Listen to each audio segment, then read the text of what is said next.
नमो हरिहन्ताणं नमो सिद्धाणं नमो आयर्याणं नमो वज्रायाणं नमो लोये सवसा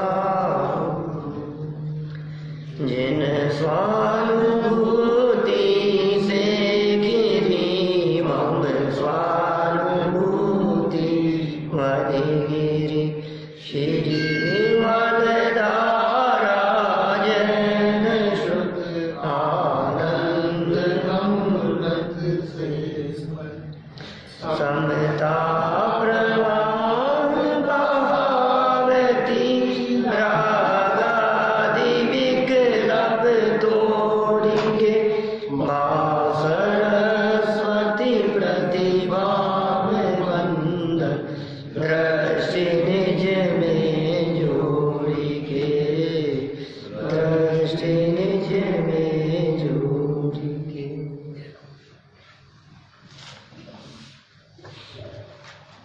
रहस्य पूर्ण चिट्ठी के संदर्भ में यहाँ अपनी चर्चा चल रही है। 346 पेज की चर्चा कल तक हम यहाँ पूर्ण कर चुके थे। स्वाद तो चाहे चौथे गुण स्थान वाला हो, चाहे आरंभ सिद्ध भगवान हो, दोनों के स्वाद में कोई अंतर नहीं है। प्रत्यक्ष और परोक्षपना तो है, लेकिन ये प्रत्यक्ष और परोक्षपना तो ज्ञान में लगता है, स्वाद में नहीं लगता। प्रत्यक्षपना और परोक्षपना तो ज्ञान में लगेगा ना।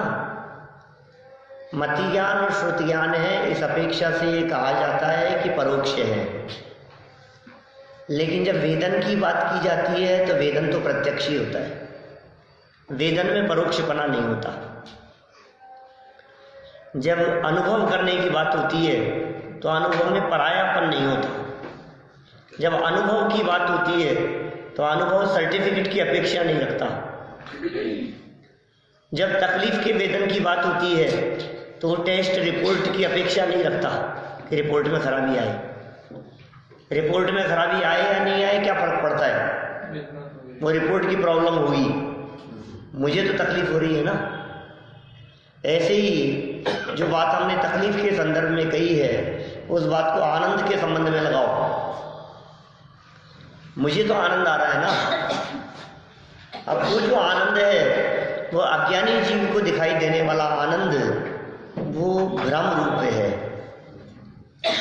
क्षणिक है, नाशवान है, धोखा है, वो इंद्रिय जन्य है, वो विषय जन्य है। और ज्ञानी को होने वाला जो आनंद है, जो आत्मा के आश्रय से होने वाला आनंद है, उस आनंद को अतीन्द्रिय कह करके पुकारा गया है, क्योंकि वहाँ इंद्रियों का किसी भी प्रकार का योगदान नहीं है। वो इंद्रियातीत है। जो आनंद इंद्रियातीत है उसे कहते हैं अतीन्द्रिय। ऐसी चर्चा इन्होंने यहाँ कही है। देखिए, इसी बात को थोड़ा सा और आगे बढ़ाते हैं, इसी प्रकरण को पेज नंबर 347 पर। अथवा जो प्रत्यक्ष की ही भांति हो उसे भी प्रत्यक्ष कहते हैं। क्या आपने जो अनुभव को प्रत्यक्ष कह दिया है ना, अध्यात्म शास्त्रों में जो अनुभव को प्रत्यक्ष भी कह दिया है, स्वानुभव प्रत्यक्ष कह करके पुकारा है, ये स्वानुभव प्रत्यक्ष भी होता है क्या?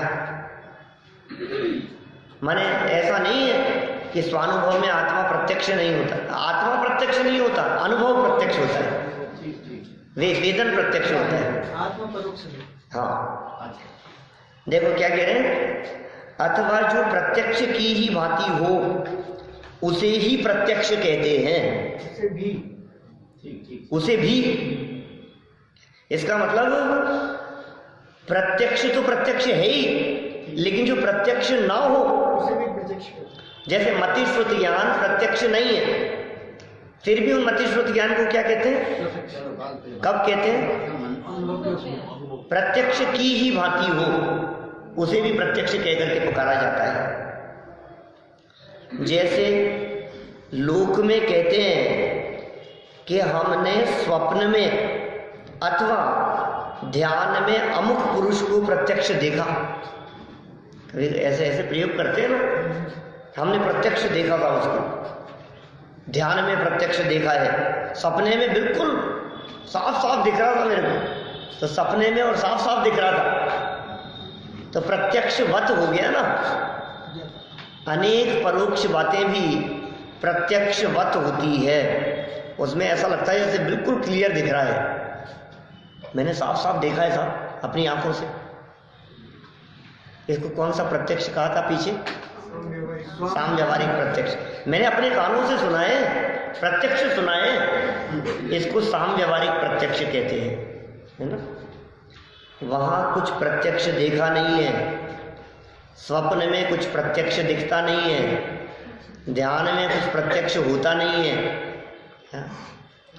परंतु प्रत्यक्ष की ही भांति प्रत्यक्षवत यथार्थ देखा, इसलिए उसे प्रत्यक्ष कहा जाता है। उसी प्रकार अनुभव में आत्मा प्रत्यक्ष की भांति यथार्थ प्रतिभासित होता है। कैसा भाषित होता है? प्रत्यक्ष की भांति। प्रत्यक्ष ज्ञान है अरहंतों को, प्रत्यक्ष ज्ञान है सिद्धों को, प्रत्यक्ष ज्ञान है केवल ज्ञानियों को। आत्मा प्रत्यक्ष उनके है जिनके ज्ञान में आत्मा स्पष्ट दिखाई देता है, ऐसे अरहंत सिद्ध भगवान के ये आत्मा प्रत्यक्ष है। तो सच में तो प्रत्यक्ष है अरहंत सिद्ध भगवान के, क्या वास्तव में तो उन्हीं के प्रत्यक्ष है। तो फिर इसको प्रत्यक्ष क्यों कह रहे हो? कि जैसा अनुभव उनके होता है वैसा ही अनुभव इसको हो रहा है, इसलिए इसको भी प्रत्यक्षवत होने से प्रत्यक्ष कह दिया गया। सब समझ में आएगा क्या है? सरल है बात। उसी प्रकार अनुभव में आत्मा प्रत्यक्ष की भांति यथार्थ प्रतिभासित होता है, इसलिए इस न्याय से आत्मा का भी प्रत्यक्ष जानना होता है। ऐसा कहें तो दोष नहीं है। कथन तो अनेक प्रकार से, वह सर्व आगम अध्यात्म शास्त्रों से जैसा विरोध ना हो, विवक्षा भेद से कथन जानना, ये बहुत मार्मिक बात कह दी जैन सिद्धांतों के अनुरूप। हमारे यहाँ जनागम स्यादवाद रूप है, यहाँ अनेकांत है। चूंकि स्यादवाद और अनेकांत है, इसलिए वस्तु स्वरूप में भी परस्पर विरोधी प्रतीत होने वाली योग्यताएं पाई जाती है, और उसके प्रतिपादन करने में भी अनेक प्रकार की विवक्षाएं होती है। आप विवक्षाओं को नहीं समझो तो झगड़ा ही झगड़ा है, और आप यदि विवक्षा को समझ लो तो कोई झगड़ा नहीं। सारे समाज में मैं कहता हूं, शास्त्र को आधार बनाकर जितने झगड़े समाज में दिखाई देते हैं, जिनवाणी को आधार बनाकर, वो सब ना समझी के नए विभाग नहीं समझता, ऐसा कहा 26वीं गाथा में। क्या समय साथ ये नए विभाग नहीं जानता, इसलिए इस प्रकार की बातें करता है। हर विवाद का हल हो सकता स्यादवाद के द्वारा। सारे झगड़े मिट जाए यदि अपेक्षा समझ लेंगे तो। अपेक्षा नहीं समझ रहा है, इसलिए झगड़े खड़े हो रहे हैं। आत्मा मूर्तिक है या अमूर्तिक? कैसा आत्मा तो अमूर्तिक ही है। मैं बताऊं आपको, शास्त्र में लिखा हुआ कि आत्मा मूर्तिक है। बोलो। द्रव्य संग्रह में, वृहद द्रव्य संग्रह के अंदर स्पष्ट शब्दों में लिखा मूर्तिक भी है। क्या वो अलग है भाई, तो मूर्तिक पने की बात चल रही है। कर्म सापेक्ष होने से उसे मूर्तिक कह दिया गया, शरीर सहित होने से उसे मूर्तिक कह करके पुकारा गया। आत्मा का मूल स्वरूप अमूर्तिक है, अपेक्षा समझनी पड़ेगी। कहीं यदि आत्मा को मूर्तिक भी लिखा गया हो तो समझना पड़ेगा। कहीं ऐसा कहेंगे तू तो मुक्त है, ये आत्मा तो मुक्त है, और कभी कहेंगे नहीं संसारी अलग होते हैं, मुक्त अलग होते हैं,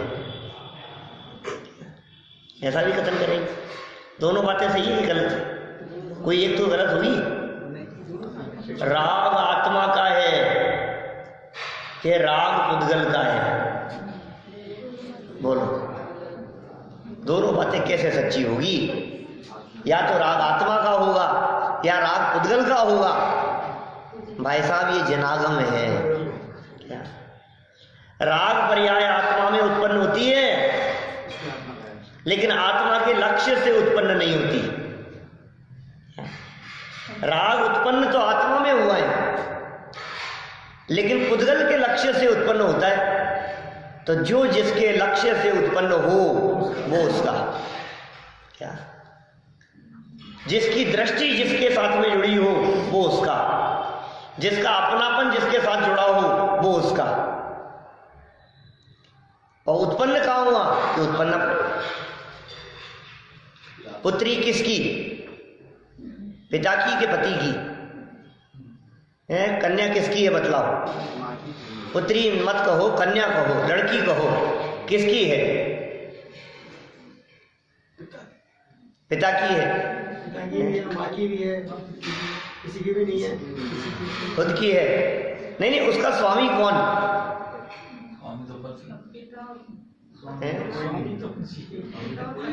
हाँ, स्वामी कौन है उसका? जिसके घर में पैदा हुई है, क्या वो उसका स्वामी नहीं है?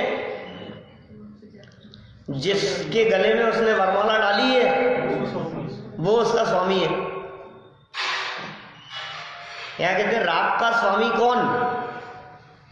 कि राग ने किसके गले में माला डाली? कि पुद्गल के गले में। ये राग किसका है? ये पुद्गल का है। तो कहीं पुद्गल का कह देंगे, कहीं आत्मा का कह देंगे, कहीं मूर्तिक कह देंगे, कहीं अमूर्तिक कह देंगे, कहीं अज्ञानी कह देंगे, और कहीं ज्ञान मात्र होने से ज्ञानी कह देंगे, और कहीं गुणस्थानातीत कह देंगे तुम्हें, सदाकाली, सव्य शुद्धाओं शुद्ध नया। अब कभी अज्ञानी कहेंगे, कभी मिथ्या दृष्टि कहेंगे, कभी कहेंगे जीव को भी मिथ्या दृष्टि होता ही नहीं है, कभी जीव को पंचेंद्रीय कहेंगे। जीवों के भेद बतलाए हमने, एक इंद्रिय जीव, दो इंद्रिय जीव, तीन इंद्रिय जीव, चार इंद्रिय जीव, पंचेंद्रीय जीव, ये सब जीव हैं। और दूसरी तरह ऐसा कहेंगे जीव कभी एक इंद्रिय दो इंद्रिय आदि हुआ ही नहीं, क्योंकि यदि जीव एक इंद्रिय हो गया होता तो एक इंद्रियपन छूट जाने के साथ साथ जीव का भी अभाव हो जाता। इसलिए जीव नहीं हुआ। क्या शरीर की एक ही इंद्रिय रूप अवस्था देखकर उस जीव को भी एक इंद्रिय कह दिया गया। जीव में क्या एक इंद्रिय? इंद्रिय जीव के है कि इंद्रिय शरीर के है? कि साहब ये तो तीन इंद्रिय जीव है, ये तीन इंद्रिय जीव है। जीव तीन इंद्रिय होता है, जीव के इंद्रियां होती है, आत्मा की इंद्रियां हैं। तो तीन इंद्रिय क्यों कह रहे हो? कि ये आत्मा जिस शरीर से सहित है वह शरीर तीन इंद्रिय वाला है, इसलिए ऐसा कथन कर दिया जाता है कि तीन इंद्रिय जीव। गलत नहीं है, कहेंगे तीन इंद्रिय जीव, हम कौन है? पंचेंद्रिय जीव, कि जीव पंचेंद्रिय होता है। देखो विवक्षाएं यदि समझ लोगे आप तो कहीं झगड़ा नहीं है, और विवक्षा नहीं समझी आपने तो सब गड़बड़ है। क्षेत्र काल परिस्थितियों के आधार पर विवक्षाएं बदल जाती है, द्रव्य क्षेत्र काल भाव के आधार पर भी विवक्षाएं बदल जाती है। अभी दिन है या रात है? बोलो अभी अभी की बात कर रहा हूं मैं कि हाँ अभी की बात बतला रहे हैं। अभी दिन भी है और अभी रात भी है। पहले ये बताओ अभी, लेकिन कहाँ? जब आप पूछोगे कहाँ क्या, तो हम कहेंगे यहाँ दिन ही है, क्या यहाँ रात नहीं है। लेकिन किसी दूसरे क्षेत्र में, अमेरिका में अभी रात है। ये क्या बात कर रहे हो साहब? अभी अभी दिन भी और अभी रात भी। यहाँ जगह बदल गई ना, क्षेत्र बदल गया, अपेक्षा बदल जाएगी तो बात सही हो जाएगी। आप बड़े हैं कि छोटे हैं? बोलो। अपेक्षा बदल जाएगी तो बड़े भी कह देंगे, छोटा भी कह देंगे। इनकी अपेक्षा से बड़े और उनकी अपेक्षा से छोटे। बोलो क्या दिक्कत है?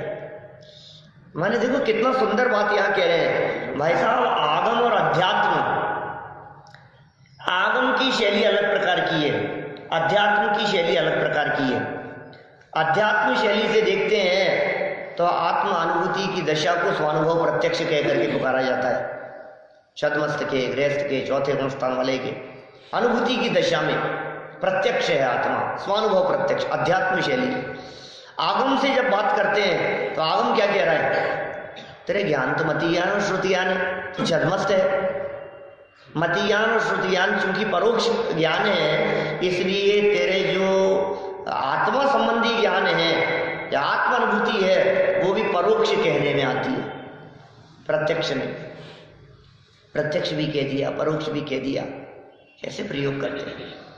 तो ये सारी बातें यहाँ इन्होंने कह करके बतलाई है कि आगम अध्यात्म शास्त्रों से जैसे विरोध न हो, जिस प्रकार से विरोध न हो, विवक्षा भेद से कथन जान लेना, बस किसी प्रकार का कोई विरोध नहीं।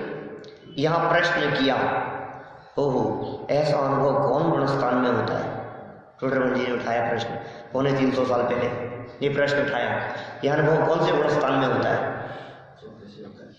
आज भी चलती है ये चर्चा समाज में, विद्वानों में है, अलग अलग पंथों में, ये कौन से गुणस्थान में होता है आत्मा का अनुभव, होता है कि नहीं होता है? ये प्रश्न 350 साल पहले भी लोगों को जिज्ञासा थी कि कौन से गुणस्थान में होता होगा। अजय साहब ये तो ऊपर के गुणस्थानों में होता होगा। कोई कहते हैं अनुभव तो साहब अनंत भगवान को ही होगा, कोई कहता है मुनिराज को होगा, कोई कहता है श्रेणी चढ़ने वालों को होगा, कोई कहते हैं 8वें गुणस्थान से ऊपर होता है शुद्धोपयोग आत्मा का अनुभव, कोई कहता है नहीं नहीं 7वें में भी हो जाता है, कोई कहता है नहीं नहीं नीचे भी हो जाना चाहिए, ऊपर होना चाहिए। आखिर होता कहाँ है आत्मा का अनुभव? जवाब देखो क्या कह रहे हैं। उसका समाधान चौथे ही से होता है, चौथे ही से होता है आत्मा का अनुभव, चौथे ही से हो जाता है आत्मा का अनुभव, चौथे ही से आत्मा का अनुभव होता है। इसलिए कोई व्यक्ति बाहर में ऊंची पदवी धारण किए हुए भी कहे कि आत्मा का अनुभव तो ऊपर होगा, तो इसका मतलब यह है कि अभी चौथा भी नहीं हुआ है, यह अर्थ निकलता है उसका। ये क्या कह रहे हैं? चौथे ही से होता है, परंतु चौथे में तो बहुत काल के अंतराल से होता है और ऊपर के गुणस्थानों में शीघ्र शीघ्र होता है। क्या चौथा गुणस्थान मतलब जानते हैं आप? चौथा गुणस्थान क्या है? चौथा गुणस्थान मतलब है गृहस्थ दशा। चौथा गुणस्थान है अविरत सम्यक दृष्टि। चौथे गुणस्थान का नाम क्या है? अविरत सम्यक्त्व। पहले गुणस्थान का नाम मिथ्यात्व, फिर सासादन, फिर मिश्र, फिर अविरत सम्यक्त्व। चौथा गुणस्थान अविरत सम्यक्त्व माने गृहस्थ, अविरत सम्यक्त्व माने अनुव्रति नहीं है, महाव्रति नहीं है, मुनि नहीं है, घर में रहता है, परिवार के साथ में रहता है, बिजनेस करता है, जॉब करता है, परिवार है, पत्नी है, बच्चे हैं, सब कुछ। चौथा गुणस्थान, उसका नाम चौथा गुणस्थान गृहस्थ दशा। तो ये कह रहे अनुभव होता है उसमें। कैसे अनुभव की बात कर रहे हैं? आत्मा अनुभव की बात कर रहे हैं, शुद्धोपयोग की बात कर रहे हैं भाई साहब, कोई शंका नहीं है इसमें। आप सोचिए चौथे गुणस्थान में तीर्थंकर प्रकृति बंध जाती है तो बिना शुद्धोपयोग के बंध जाती होगी। तीर्थंकर प्रकृति बांध रहा है कोई व्यक्ति बिना शुद्धोपयोग के, आप कह रहे हो शुद्धोपयोग नहीं। चौथे गुणस्थान में क्षायिक सम्यक दृष्टि और आप कह रहे हो क्षायिक सम्यक अनुभूति के बिना हो गया, ये कैसे होगा? अनेक स्थानों पर प्रयोग किए, आप समय सार पढ़ रहे हैं अभी 320वीं गाथा देखना जयसेनाचार्य की। 320 गाथा का प्रकरण, जयसेनाचार्य का प्रकरण। उन्होंने कहा आगम भाषा में, आगम की शैली में जिस सम्यक्त्व को औपशमिक सम्यक्त्व, क्षायोपशमिक सम्यक्त्व और क्षायिक सम्यक्त्व कहकर के पुकारा जाता है, मूल शब्द बता रहा हूं, मूल संस्कृत में कहीं से भी प्रकाशित हो, कहीं से भी छपा हो, किसी के यहां भी हो, किसी भी संस्था से, किसी भी संघ से छपा हो, आप सब में देखना। आगम भाषा में जिसे औपशमिक सम्यक्त्व, क्षयोपशमिक सम्यक्त्व और क्षायिक सम्यक्त्व कह करके पुकारा जाता है। अध्यात्म भाषा में उसे ही शुद्धात्माभिमुख परिणाम, शुद्धोपयोग आदि नामों से पुकारा जाता है। माने जिसको औपशमिक सम्यक्त्व कहते हैं उसी को शुद्धोपयोग भी कहा जाता है अध्यात्म में। जिसको क्षयोपशम सम्यक्त्व, क्षायिक सम्यक्त्व कहते हैं उसको अध्यात्म भाषा में शुद्धोपयोग भी कह करके पुकारा जाता है। जैसे महाराज कह रहे हैं 900 साल पहले, बोलो आप, स्पष्ट शब्दों में शुद्धोपयोग शब्द का प्रयोग किया। और औपशमिक, क्षयोपशमिक, क्षायिक सम्यक दर्शन चौथे गुणस्थान से शुरू होते हैं, कोई बाधा नहीं हो। तो चौथे गुणस्थान वाले के शुद्धोपयोग हो सकता है, इसमें कहा ऐतराज है। और बताएं आपको 50 प्रमाण दे सकते हैं। अब नहीं मानना हो आगम को तो क्या कहा जा सकता है? मानेंगे नहीं आप कितने बताओ तो उपाय नहीं, उसका कोई उपाय नहीं। साफ साफ लिखा है अमृत चंद्राचार्य की टीका, जयसेनाचार्य की टीका, पंचास्ती का ग्रंथ उठा करके देखो, 142वीं गाथा देखना, 144वीं गाथा देखना, 142, 144 उनकी टीकाओं में स्पष्ट शब्दों में कह रहे हैं शुद्धोपयोग के बिना संवर नहीं होता। क्या कहा, क्या वाक्य है? शुद्धोपयोग के बिना संवर नहीं होता। अब चौथे गुणस्थान में कितनी कर्म प्रकृतियों का संवर होता है, ये बात आप किसी के भी शंका समाधान, जिज्ञासा समाधान में पूछ लो, महाराज से पूछो, है ना। चौथे गुणस्थान में कितनी कर्म प्रकृतियों का संवर होता है? पूछो फोन लगा करके, मैं नंबर देता हूं। 41 कर्म प्रकृतियों का संवर होता है। आगम की बात है, कौन नहीं मानेगा इस बात को? चौथे गुणस्थान में 41 कर्म प्रकृतियों का संवर होता है, इसे कौन नहीं मानेगा? सब मानते हैं। तो संवर मान रहे हो ना अब 41 कर्म प्रकृतियों का। अब हम आपको आचार्य देव का प्रमाण बता रहे हैं, वो कह रहे हैं शुद्धोपयोग के बिना संवर नहीं होता। अब क्या कहना है आपका? 41 कर्म प्रकृतियों का संवर जो गृहस्थ के हो रहा है, गृहस्थ के कौन से गुणस्थान में? चौथे गुणस्थान में शुद्धोपयोग होगा भाई साहब, शुद्धोपयोग। कैसे नहीं मानेंगे आप? अभी लिखा इन्होंने, इनका प्रमाण बताता हूं आपको। शांति सागर जी प्रथम आचार्य अपने, उनके शिष्य वर्धमान सागर जी ने छपवाया अभी ग्रंथ भावत्रय फलदर्शी, जब अजमेर चातुर्मास था ना, अभी साल 1.5 साल पहले, तो 2 साल पहले की बात है, वर्धमान सागर जी का भावत्रय फलदर्शी उनके संग में ग्रंथ छपा है, मूल ग्रंथ। और वो कितने सालों पहले, आज के 70 साल पहले, उनके गुरु आचार्य शांति सागर जी के शिष्य मूल संस्कृत श्लोक में उन्होंने चौथे गुणस्थान में शुद्धोपयोग होने की बात लिखी है, साफ साफ।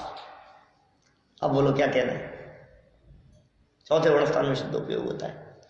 हम तो सब आचार्यों के प्रमाण प्रस्तुत कर रहे हैं, ये ऐसी थोड़ी ना लिख रहे हैं। इनके सामने तो ऐसी समस्या नहीं थी कि लोग विरोध करते होंगे, इनको तो सच्ची बात बतलानी थी जैसी भी है। इनके सामने ऐसे लोग नहीं थे जो नहीं मानते थे, जिज्ञासा थी किसी को, साहब कहाँ होता है? साफ साफ जवाब दे दिए, चौथे गुणस्थान में होता है, चौथे ही से होता है। परंतु चौथे में तो बहुत काल के अंतराल से होता है, यह सत्य बात है। देखो चौथे में बहुत कम होता है भाई, 5वें में ज्यादा होगा, 6वें 7वें गुणस्थान में और ज्यादा होगा। ये फर्क तो है ना। ये गृहस्थ व्यक्ति मुनिराजों की बराबरी किसी स्थिति में नहीं कर सकता। मुनिराज मुनिराज है भाई, मुनिराज का जो लेवल है वो बहुत उत्कृष्ट लेवल है। मुनिराज की जो वैल्यू है, हम तो मुनिराज को उतनी बार नमस्कार करते हैं दिन भर में जितनी बार साक्षात अरहंत भगवान को, सिद्ध भगवान को नमस्कार करते हैं। हमारे यहाँ मुनिराज और भगवान इन दोनों में अंतर नहीं बताया। नमोकार महामंत्र बोलते हैं तो एक ही फ्लो में जितनी बार नमोकार मंत्र बोले, उस नमोकार मंत्र में जितनी बार हमने अनंत और सिद्धों को नमस्कार किया, हमने उतनी ही बार आचार्य उपाध्याय और साधुओं को नमस्कार किया है। हम ये पूजन करते हैं तो हम ऐसा भेद नहीं डालते कि मुनिराज की पूजा अलग और अनंत की पूजा अलग। अरे हम देवशास्त्र गुरु की पूजा करते हैं, एक ही पूजा में तीनों की एक साथ स्थापना करते हैं। बोलो, एक ही अर्घ में हम देव शास्त्र गुरु तीनों को एक साथ अर्घ चढ़ाते हैं। इसका मतलब हमारी दृष्टि में गुरु कौन है? वे गुरु हैं जो अनंत और सिद्धों से किसी रूप में कम नहीं। सिद्धों की श्रेणी में आने वाला जिनका नाम है महामुनिराज। वो मुनिराज भोगते सुख की खान। आत्मानुशासन में पढ़ी थी अपन ने मूल पंक्तियां। गुणभद्र आचार्य ने कैसे शब्दों का प्रयोग किया। गृहस्थ क्या बराबरी करेगा मुनिराज की।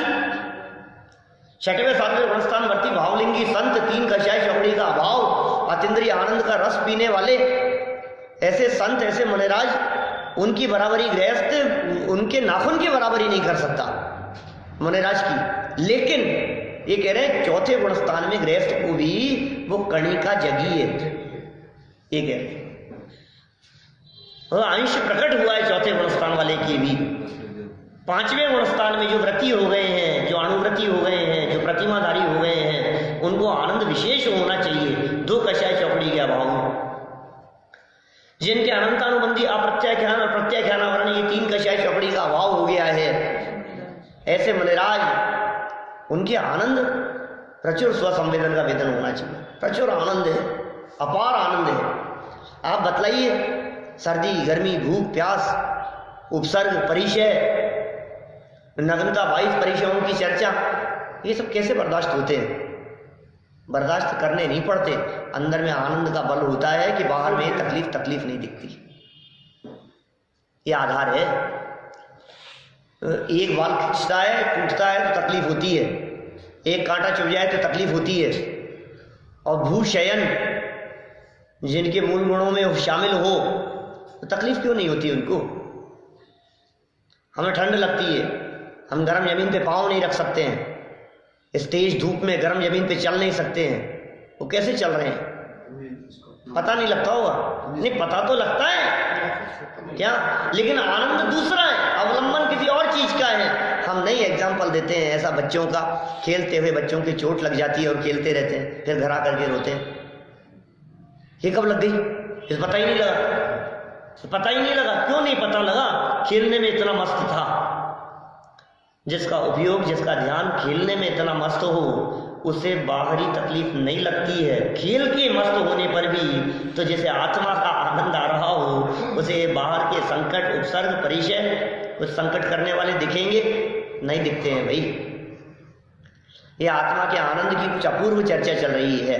अंतराल बहुत है लेकिन 4थे गुणस्थान में देर से भी हो, कदाचित जल्दी भी हो जाए।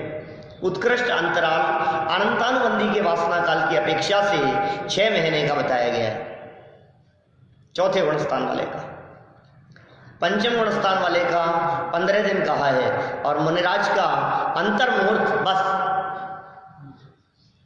अंतर्मुहूर्त में मुनिराज को शुद्धोपयोग होवे, अंतर्मुहूर्त में मुनिराज का आत्मानुभूति होवे, ऐसा विधान है। क्षण क्षण में अंतर्मुख को सिद्धों से बातें करते हैं, ऐसे महामुनिराज हैं।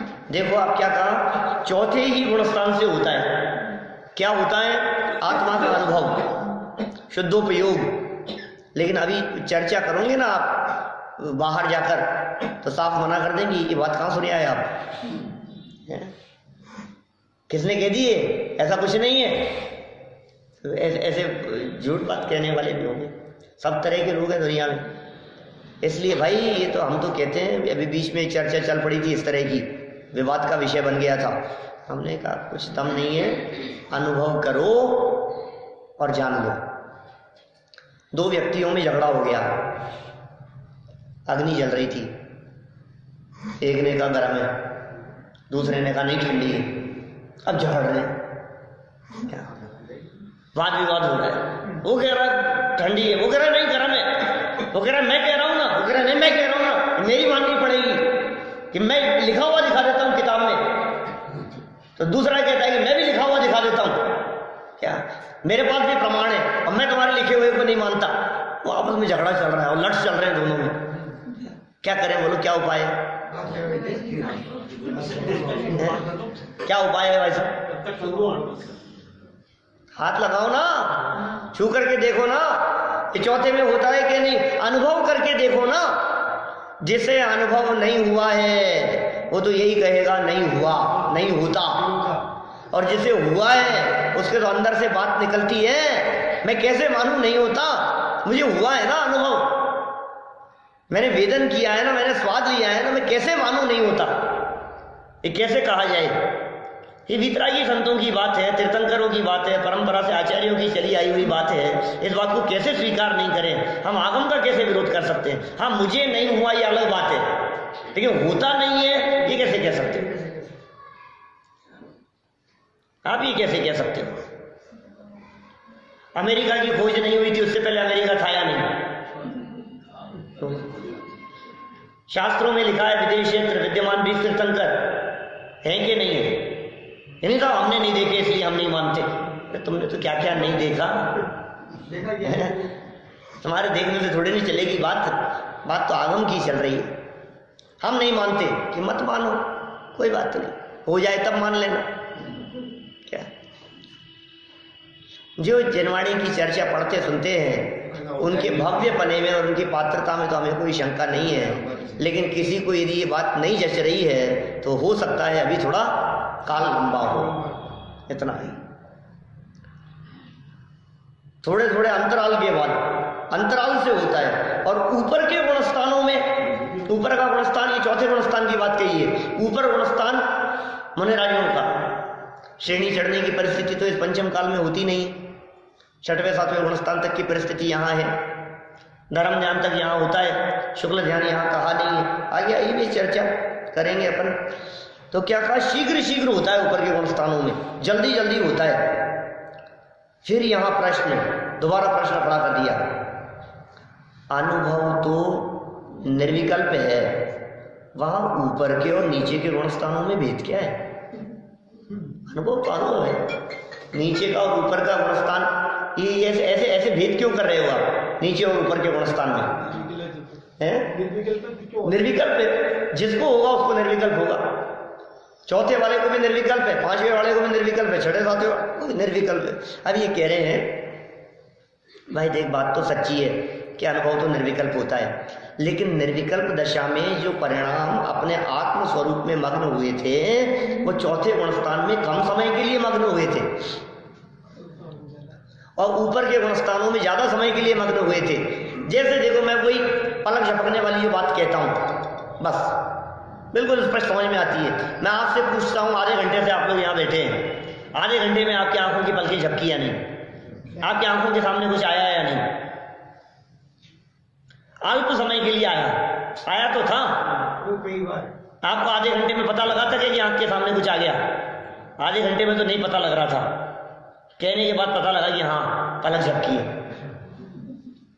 पहले नहीं पता लग रहा था, अब पता लग गया आपको। अच्छा, अब मैं आपसे कहता हूं कि ये जो अल्प समय के लिए आकर के गई तो पता भी नहीं लगा, और कुछ ज्यादा समय के लिए ऐसे हो जाए तो पता लगता है क्या? क्षण मात्र के लिए, अल्प समय के लिए वो बंद होकर के खुली तो हम क्या कहेंगे? पता ही नहीं लगा हमारे को, आधे घंटे में मालूम ही नहीं चला। और थोड़े एक आध सेकंड के लिए, 1-2 सेकंड के लिए यदि वो हो जाती, 5 सेकंड के लिए बंद पलक सामने आती तो आप कहते कि हाँ बंद की थी बीच में, ऐसा कहेंगे ना? ऐसे ही हम कह रहे हैं नीचे के गुणस्थान में बहुत अल्प समय के लिए होता है, तो ऐसा क्या हुआ? कुछ नहीं हुआ, तो वो नहीं हुए बराबर जैसा दिखता है। और ऊपर के गुणस्थान में क्या? उसका काल ज्यादा है, अंतराल कम है और काल ज्यादा है। यहाँ अंतराल ज्यादा है और काल भी कम है। क्या कहा? 2 तरह की बातें कह दी हमने। चौथे गुणस्थान में देर से होता है क्या? और कम समय के लिए होता है, कम टाइम के लिए होता है। अंतराल भी ज्यादा है और शुद्धोपयोग का काल भी कम है। और ऊपर के गुणस्थानों में अंतराल भी कम है और स्थिरता का काल भी ज्यादा है, ठहराव ज्यादा है। लेकिन स्वाद, बोले स्वाद दोनों का एक जैसा है। समझ में आ रही है बात? जैसे मानो दानों का लड्डू बनाया है, बूंदी चाशनी में निकाली, मीठी है। अब कोई व्यक्ति उसका एक एक दाना 4-4 घंटे के अंतराल से खा रहा है। एक एक दाना 4-4 घंटे के अंतराल से खा रहा है। दूसरा व्यक्ति 2-2 घंटे के अंतराल से एक एक चम्मच खा रहा है। और तीसरा व्यक्ति 15-15 मिनट के अंतराल से एक एक लड्डू खा रहा है। क्या अब हम आपसे पूछते हैं कि इनमें फर्क है या नहीं है? तो कैसे नहीं है, तो बहुत फर्क है।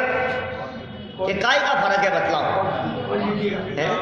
क्वांटिटी का फर्क है और अंतराल का फर्क है। क्या? लेकिन एक दाना खाए और एक लड्डू खाए, स्वाद दोनों का एक जैसा है या नहीं? स्वाद में फर्क है या नहीं? स्वाद में कोई फर्क नहीं है। एक दाना खाओ या पूरा लड्डू खाओ, स्वाद में कोई फर्क नहीं है। यही तो बता रहे हैं। चौथे गुणस्थान वाला अनुभव करे और सिद्ध भगवान अनुभव करे, चौथे गुणस्थान में गृहस्थ को अनुभव हो और मुनिराज को अनुभव हो, स्वाद में फर्क नहीं है। मुनिराज भोगते सुख की खान और गृहस्थ भोगता अंश, सुख का अंश। यदि चौथा गुणस्थान है तो मिथ्या दृष्टि है। तो देखो भाई, हम आपसे कहते हैं चलो छोड़ो, पर एक और दूसरा छेड़ाला का प्रमाण देता हूं। छेड़ाला तो सबकी पढ़ी है, छेड़ाला तो सब जानते हैं। छेड़ाला की पहली ढाल में देवगति के दुख बतलाते हुए क्या कहा? बोलो। जो विमानवासी मुँह थाय सम्यक दर्शन बिन दुख पाए, ये लिखा सम्यक दर्शन बिन दुख पाए। इसका मतलब जो दुख होता है वो सम्यक दर्शन के बिना होता है। इसका मतलब जो सम्यक दर्शन जिनको होता है उनको वो दुख नहीं होता। यही अर्थ है ना, सम्यक दर्शन बिन दुख पाए। तो सम्यक दर्शन युक्त सुख पाए, यही अर्थ होगा कि नहीं? साफ साफ लिखा है ना, सम्यक दर्शन के बिना दुख और सम्यक दर्शन के साथ में सुख। और सम्यक दर्शन कौन से गुणस्थान में? बोले सम्यक दर्शन तो चौथे गुणस्थान का नाम है, अभी तक सम्यक तो इसका मतलब सम्यक दर्शन हो गया जिसको, अब वो भी दुख पाएगा। जो विमानवासी था सम्यक दर्शन युक्त दुख थोड़ी ना पाएगा। फिर देखो, जो नरक में होवे क्या और सम्यक दर्शन साथ में होवे, तो दौलत राम जी ने भजन में लिखा, बाहर नारक कृत दुख भुगते अंतर सुख रस घटा घटी। 200 साल पुराना भजन है। बाहर नारक कृत दुख भुगते अंतर सुख रस घटा घटी। 200 साल पहले लिख दिया। बाहर में नरक के दुख भोग रहा है, अंदर में सुख भोग रहा है। क्यों भाई साहब? चौथा गुणस्थान सम्यक दर्शन होगा तो सुख। विमानवासी है, ग्रैवकों के देव है, मिथ्यात्व है, दुखी है। तो समझ में आ रही है ना? सम्यक दर्शन को सुख होता होगा, सम्यक दर्शन दृष्टि जीव को सुख होता होगा, सम्यक दृष्टि जीव को आनंद होता होगा। वो कैसा आनंद है? अल्प है। अल्पता और अधिकता की बात मत करो, तो जाति समान है बस। चौथे गुणस्थान वाले की और सिद्ध भगवान के सुख की जाति एक है। अरे सुख की जाति एक है, ज्ञान की जाति एक है। इसको भी सम्यक ज्ञान और उनको भी सम्यक ज्ञान, लेकिन मात्रा में अलग है। क्योंकि इसका सम्यक ज्ञान मतिश्रुत ज्ञान है और उनका केवल ज्ञान है। निरंतर है। सम्यक पने की अपेक्षा से कोई भेद नहीं है। कितना जाना उसकी अपेक्षा से भेद है। सम्यक पने में कहां फर्क है? सम्यक पना तो है, ज्ञान का विषय तो है, दोनों का ज्ञान निर्मल है। ये सम्यक ज्ञान क्या होता है? ये सम्यक ज्ञान ये है, पर द्रव्यंते भिन्न आप में रुचि सम्यक बलाए और आप रूप को जान पनो सो सम्यक ज्ञान कराए। छेड़ाला तीसरी डाल की पंक्तियां। आप रूप को जान पनो, ये सम्यक ज्ञान है बस। ये चौथे गुणस्थान वाला भी जानता है, अनंत भगवान भी जानते हैं। जानने में क्या फर्क होगा? जानने में फर्क नहीं है, जानने की मात्रा में फर्क है। ज्ञान, सम्यक ज्ञान का जो स्वरूप है, निज को निज और पर को पर, ये सम्यक ज्ञान का लक्षण है। सम्यक ज्ञान का लक्षण क्या है? बोलो। सम्यक ज्ञान का लक्षण शास्त्र को जानना, सम्यक ज्ञान का लक्षण किताबों को पढ़ना, सम्यक ज्ञान का लक्षण बहुत प्रमाण देना, रेफरेंस प्रस्तुत करना। सम्यक ज्ञान का लक्षण क्या है? निज को निज और पर को पर, ये सम्यक ज्ञान का लक्षण है। वर्णी जी का कीर्तन हूँ स्वतंत्र निश्चल निष्काम, इसकी पंक्तियां हैं। निज को निज पर को पर जान, फिर दुख का नहीं लेश निगार। निज को निज और पर को पर, ये क्या कहा, किसका लक्षण कहा? सम्यक ज्ञान का। अब अनंत भगवान का सम्यक ज्ञान वो भी भेद विज्ञान सहित है, और गृहस्थ का सम्यक ज्ञान वो भी भेद विज्ञान सहित है। आप ग्रंथ पढ़ करके देखो ना, समय सार ग्रंथ चल रहा है, साफ साफ बात करते हैं। आश्रम अधिकार उठाओ, संवर अधिकार उठाओ, निर्जरा अधिकार उठा करके देखो। ज्ञानवंत के भोग निर्जरा हेतु है, दुखी नहीं है, वो आनंदित है। ज्ञानी मस्त रहते हैं, ज्ञानी मगन रहते हैं अपने स्वरूप में। कैसी चर्चाएं करते हैं आचार्य कुंद कुंद मूल गाथाओं में, इस तरह की बातें कर रहे हैं। चौथे वाले का आनंद कम, पांचवें वाले का ज्यादा, छठवें सातवें वाले का और ज्यादा, श्रेणी चढ़ने वालों का और ज्यादा, अनंत भगवान का और ज्यादा, और सिद्ध भगवान का और ज्यादा नहीं। क्या अनंत सुख हो गया ना अनंतों के, और सिद्ध भगवान के कैसा है? ये अनंत सुख। ऐसे ज्यादा ज्यादा ज्यादा अनंतों से सिद्धों को ज्यादा कर दो आप। अनंत देखो, चौथे गुण स्थान वाले का ज्ञान बोले अल्प ज्ञान है लेकिन सम्यक है। फिर श्रेणी चढ़ते समय शुक्ल चाद्य पूर्वविद, उनका ज्ञान और बढ़ गया। फिर अनंतों का बोले उनका और बढ़ गया। फिर सिद्धों का, सिद्धों का और बढ़ गया होगा। अरे पूर्ण हो गया है भाई। अनंत भगवान के और सिद्ध भगवान का ज्ञान समान है, कोई फर्क नहीं है अनंत और सिद्ध भगवान में। इतना सा फर्क है, इनके आघातीय कर्म मौजूद हैं, उनके आघातीय कर्म चले गए। बस ये आघातीय कर्म है ना। अब इन आघातीय कर्मों के निमित्त से बनने वाली परिस्थितियां देख लो। अभी ये पृथ्वी से 5000 धनुष ऊपर है, वो सिद्धालय में विराजमान है। ये शरीर सहित है, नाम कर्म का उदय है, वो शरीर रहित है। ये तो आघातीय कर्मों के उदयजन्य अंतर है, अंदर में अंतर नहीं है। अंदर में कहां अंतर होगा? इनके 63 प्रकृतियां गई है क्या? उनके सब नहीं है, 85 सद्भाव है। तो ये जो अंतर दिखेंगे आपको, ऊपरी ऊपरी अंतर है। क्या कमी है? अनंत भगवान में भी कमी दिख रही है तुम्हारे को। अनंत भगवान में कहां कमी है? सिद्धों से पहले नमस्कार कर रहे हैं भाई साहब, प्रणाम हरिहंताणम कह करके। केवल ज्ञान हो गया है, अनंत सुख हो गया है, कोई फर्क नहीं है। ऐसी बात कह दी यहाँ पर। देखो क्या कहा कि साहब ये जो निर्विकल्प दशा की बात कर रहे हो, अनुभव तो निर्विकल्प होता है, उस निर्विकल्प दशा में नीचे ऊपर का क्या फर्क है? हमें तो कुछ समझ में नहीं आ रहा है, एक जैसा ही होना चाहिए। तो कहा देखो भाई, उसका समाधान परिणामों की मग्नता में विशेष है। मग्नता में फर्क है, परिणामों की मग्नता में।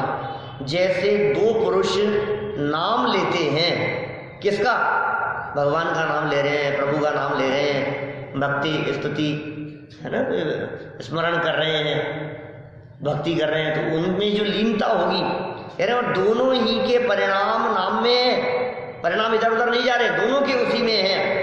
वहां एक को तो मग्नता विशेष है और एक को थोड़ी है। उसी प्रकार जाए बोलो, किसी को मग्नता कम है और किसी को मग्नता ज्यादा है, ये अंतर तो हो सकता है। इसी प्रकार का अंतर मग्नता संबंधी, निर्विकल्प संबंधी समझना। जैसे समझो आप, चौथे गुणस्थान वाले की जब निर्विकल्पता होती है तो बुद्धि पूर्वक राग आदि विकल्प नहीं होते, बुद्धि पूर्वक नहीं होते। और ऊपर के गुणस्थानों में बोले अबुद्धि पूर्वक भी नहीं होते। क्या? और ऊपर जाओगे आप, श्रेणी चढ़ करके और जब ऊपर पहुंचोगे, वहां जो शुद्धोपयोग की स्थिति है 11वें गुणस्थान में, 12वें गुणस्थान में, वहां अबुद्धिपूर्वक राग है क्या? यानी अबुद्धिपूर्वक राग भी नहीं है। और यहां उपयोग की एकाग्रता, मन में चलने वाले विकल्प, बोले बुद्धिपूर्वक विकल्प नहीं है, इसलिए निर्विकल्प कहा है। सूक्ष्म अंतर में विकल्प चलते हैं, इसलिए सविकल्प भी कह दिया गया है कहीं कहीं। तो भाई ये विवक्षाएं हैं, विवक्षाओं को समझोगे तो बात ख्याल में आएगी, और विवक्षाएं नहीं समझोगे तो विवाद खड़े होते रहेंगे। इसी संबंध में ये पृथकत्व वितर्क आदि जो विचार श्रेणी चढ़ने के काल में होते हैं, ध्यान, इन ध्यानों के काल में ये कैसी परिस्थितियां कही है वो संबंधी नीचे प्रश्न उठाया है। कल अपन इस प्रश्न उठा करके आगे चर्चा को बढ़ाएंगे। अभी की बात को हम यहीं विराम देते हैं।